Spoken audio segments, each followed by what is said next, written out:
రకాల కథనాలు ఎవరికి వారు ఇష్టం వచ్చినట్టు కథనాలు రాయటం చాలా మనస్తాపానికి గురి చేసి, ఇంకా నిజంగా నేను బతుకున్నానంటే అది న్యాయం మీద నమ్మకమే.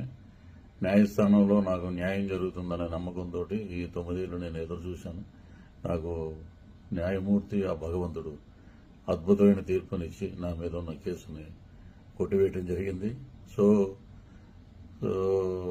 చాలా రకాలుగా కథనాలు ఎవరికి వారు రకరకాలుగా కథనాలు చేసి నా మీద మానసికంగా ఎంతో క్షోభ పెట్టారు.